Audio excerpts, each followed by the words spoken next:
Hinahanap nyo? Nakita ko po kasi kanina pagkatapos ko po magdasal. Ha?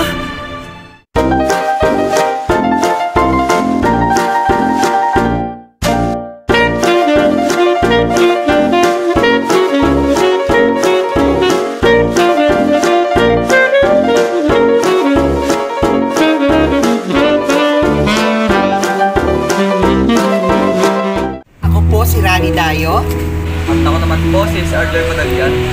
Kami ang magninang na magtandem pa dito sa nag-iisang Kwentong Comics Vlog. Ninang Rani, sisimulan mo na po bang kwento? Oo, Ace. At ang title ng ating kwento ngayon ay Trabaho. Minsan, may isang binata na halos 2 buwan nang naghahanap ng mapapasukang trabaho. Subalit ni isa ay walang tumanggap sa kanya dahil kung hindi walang bakante ay hindi siya kwalipikado sa nasabing trabaho. Pero hindi siya nawawala ng pag-asa. Nagpatuloy pa rin siya sa paghahanap ng mapapasukang trabaho. Kahit kulang ang kanyang budget at gutom na siya sa paghahanap ng trabaho ay tinitiis na lamang niya ito. Basta't ang importante ay makakita siya ng trabaho. At isang araw ay napadaan siya sa isang simbahan. At pakiramdam niya ay parang may humihila sa kanya na pumasok sa loob ng simbahan.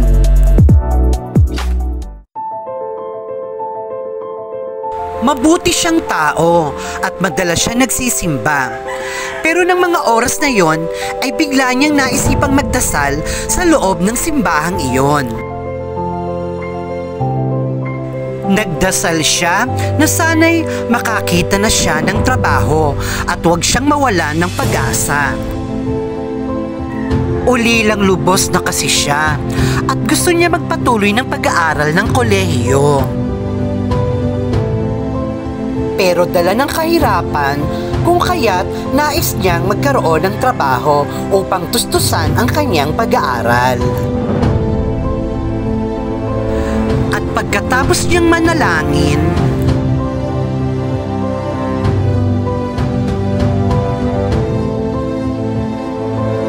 isang folder envelope ang nakita niya na sa tingin niya'y may mga mahalagang nilalaman, kung kaya't agad niya itong nilapitan at kinuha. At sa isip niya ay may nakaiwan ito, kung kaya't nagpalinga-linga siya sa loob ng simbahan. Sa pagbabaka sakali na naroon pa ang may-ari ng envelope.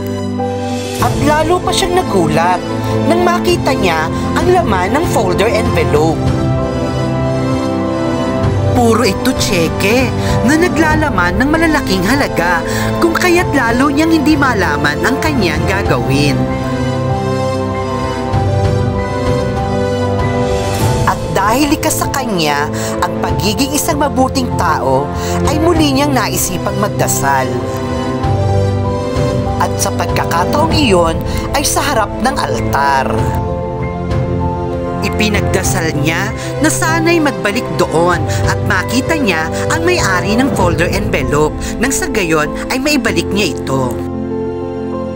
At parang dininig agad ng Diyos ang kanyang panalangin dahil pagkatapos niyang magdasal, isang babae ang biglang dumating doon na para bang hindi mapakali at meron siyang hinahanap.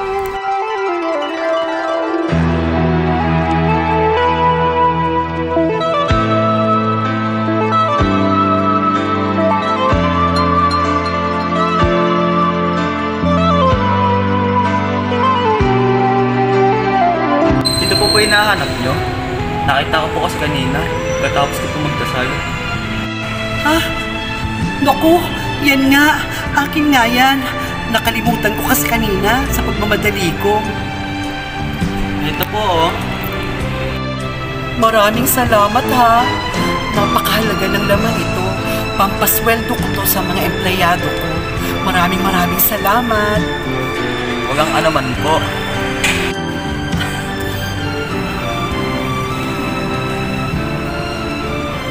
Oh, para sa'yo to. Pabuya ako sa'yo. Huwag kang tatanggi at magagalit ako. Naku, ang laking halaga po nito. Pero, tatanggapin ko po. Kailangan ko po kasi ng pera para sa paghanap ko ng trabaho. Trabaho? Kailangan mo ng trabaho?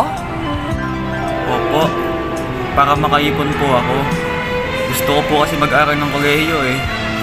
Huligan na po kasi ako. Ganun ba? O siya, solve na ang problema mo. May trabaho ka na. Kailangan ko kasi ng isa pang clerk sa aking opisina. Heto ang calling card ko. Mag-report ka lang dyan sa address na yan o tumawag ka. At pwede ka na magsimula anytime. Talaga po?